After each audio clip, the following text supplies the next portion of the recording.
Morning everyone, my name is Luyi Wang. I'm very glad to be here and make a presentation for you.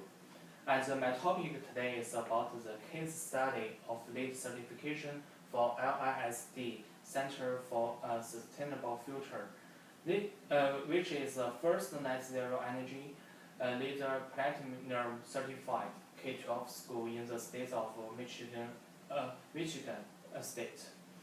Okay, let's start. First, I will introduce you some background about this project. The building is named Luyi Intermediate School Distributed Center for Sustainable Future, and it's located at 4260 Tipton Highway, Andrew City of Michigan State.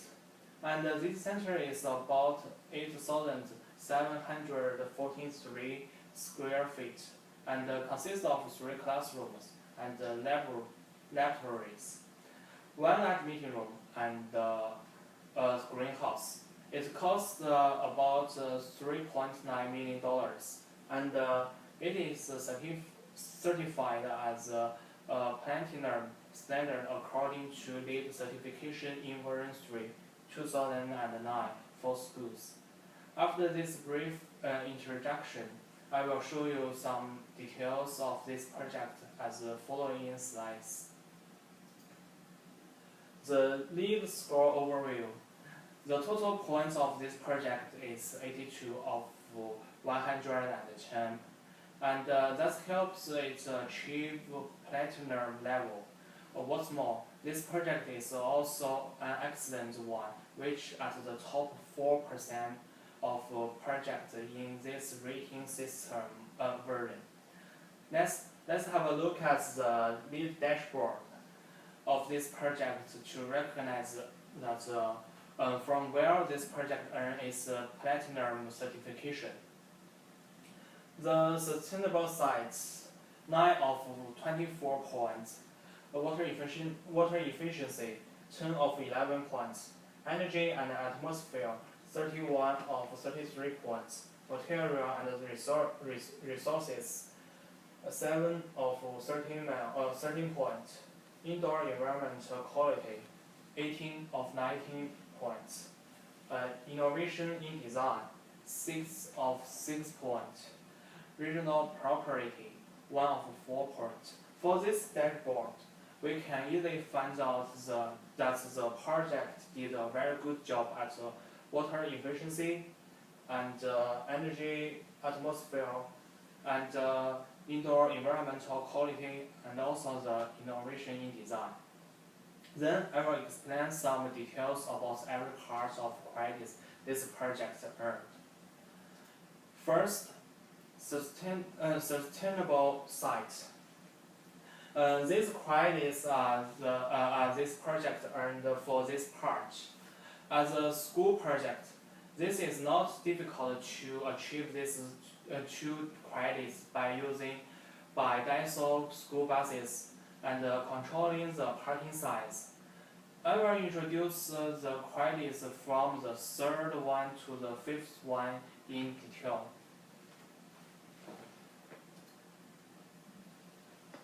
From this picture, we can clearly see that the whole roof of this project is covered by the vegetated roof, except the greenhouse.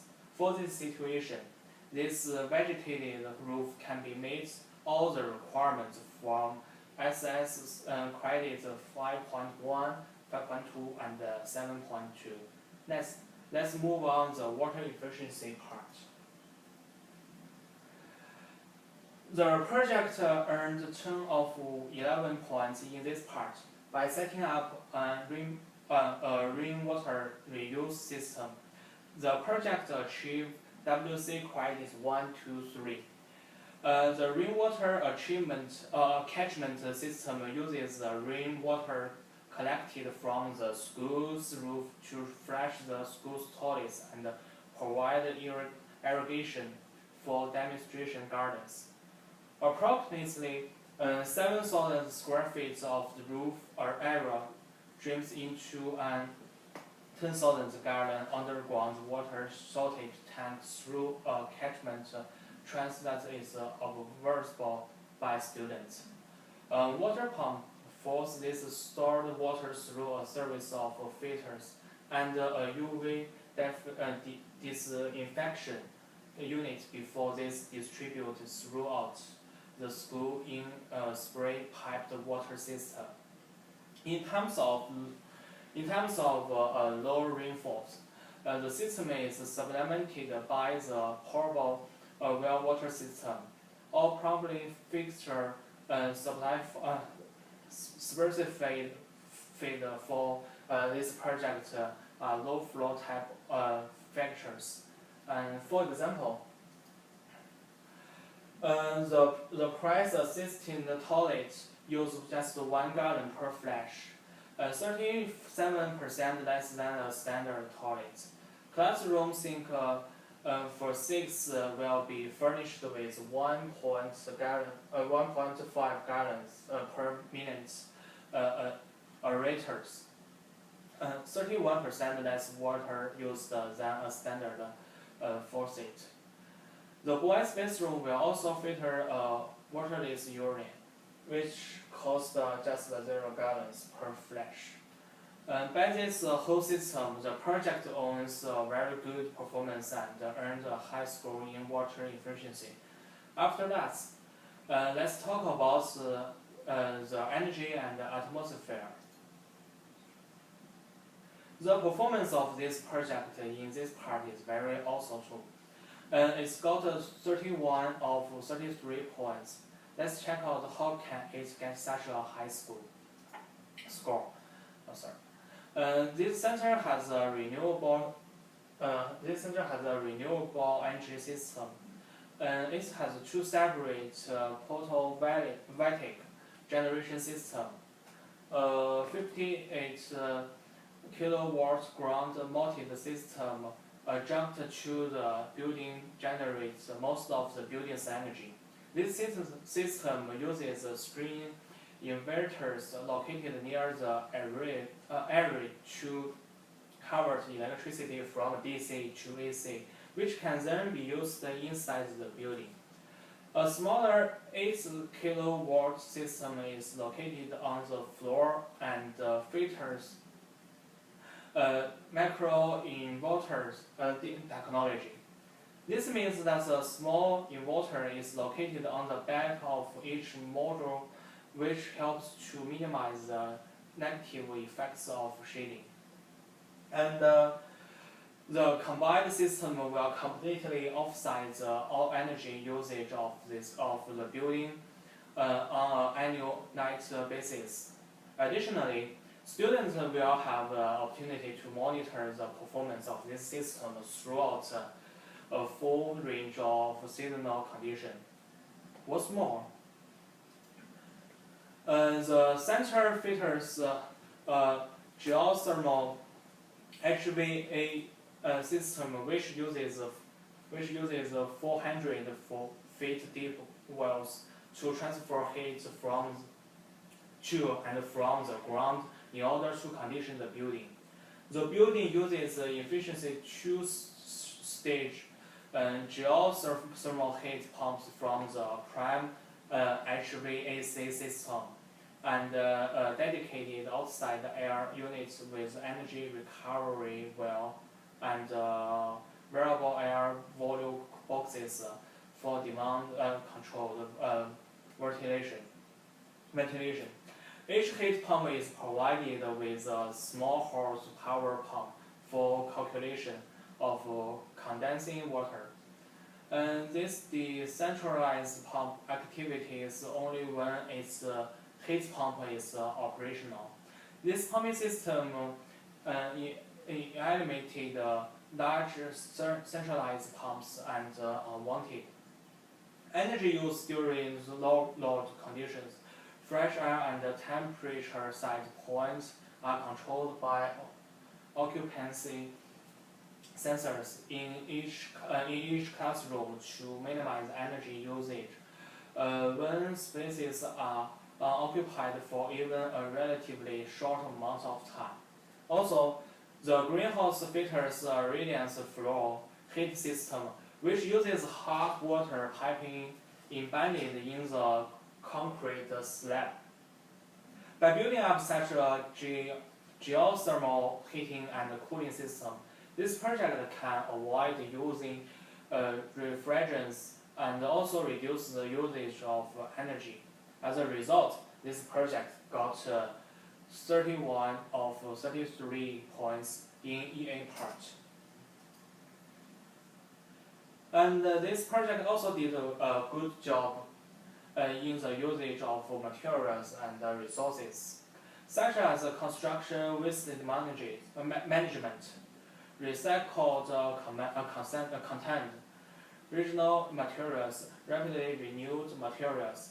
But because of the limitation of time, I will not introduce this part in detail.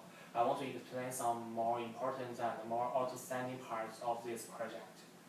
So let's move on to the next. The indoor environment quality. The indoor environment quality earns 18 of 19 points. This project almost earned every point for school in the IEQ part. Yeah, and except the IEQ 6.2, the controllability of system terminal comfort. Let's escape some credits which can be achieved by the method I have introduced before, like outdoor air delivery monitoring, increased ventilation, and so on. I want to introduce something unique in this project. First, this picture shows an advantage method for natural daily light. Solar tubes bring a balanced amount of daily light to the internal spaces. The solar tube consists of a plastic dome. That the size of a building's roof and a reflective tube that clears the light inside. The dome is a fractional lens shaped to maximize light intake while cutting out ultraviolet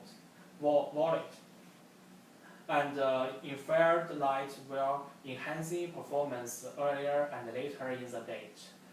The tube that transports light is made of reflective material and can be bent to carry light to space below. Windows also bring a natural daylight, but since they are less efficient,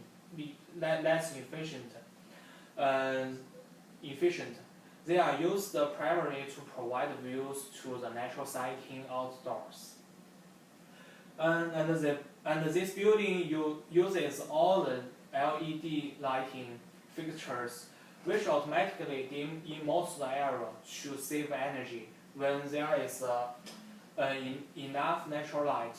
This system can achieve IEQ credits 6.1 and 8.1 and save much energy at the same time. And for this picture, windows of this center are double terminally broken to offset the heat loss through mullions. Glass units are inserted with a low solar heat gain coefficient to reduce heat transfer. All windows have sunshade to offset the summer glare and are located to maximize views of the property. Operable units are provided in each classroom to let in fresh air as the season allows. As part of this building commissioning, the windows will be pressured to reduce the air infiltration. Finally, as a record of the project shows us, the LISD Center has met all the requirements to earn maximum score in innovation. And let's move on.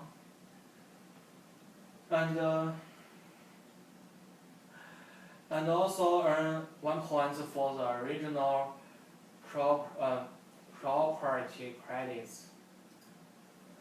Okay, for the information we have gotten, we find this advanced method this project used.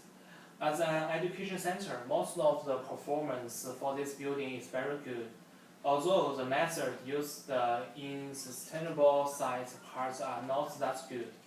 But for this small LISD center for sustainable future, which is located far away from the city, I think it's good enough. Every coin has two sides, and I think this project should be worth to the platinum level. That's all the presentation I presented today. If you have any questions, please send me email, and thanks for your listening.